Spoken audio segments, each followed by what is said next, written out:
Guys, good morning! It's luto time again. Magluto ko guys og sutanghon with shrimp and alugbati. First time ko magsagol og alugbati dito guys.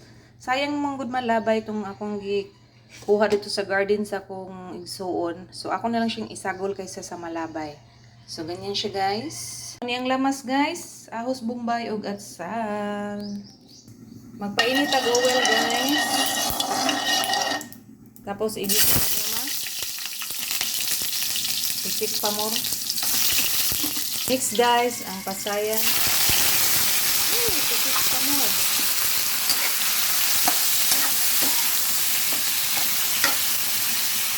Timplahan og asin. Masik sarap.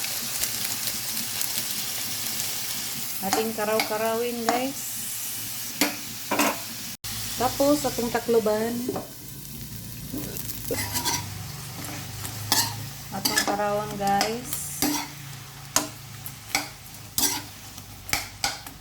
Mag-add tag water guys. Daghanon na tong tubig guys kay dali ra mo hubas pag sutanghon.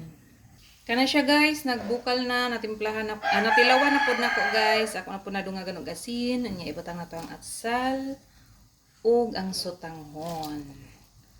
Yan, ihulira na to guys ang alugbati kay dali raman na siya maluto.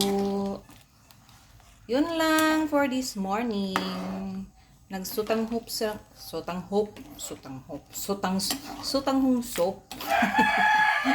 Ano sa ito na akong baba eh. Ano siya guys oh, mas daghan pa ang pasayan kaysa sa sutanghon. Nabali naman ni guys. Actually guys, kaning pasayan ako tanan ning butangan og butter or Sprite pero kay wala man ko kapalit og mga ingredients. Gisutanghon soup ko na lang siya. Yan.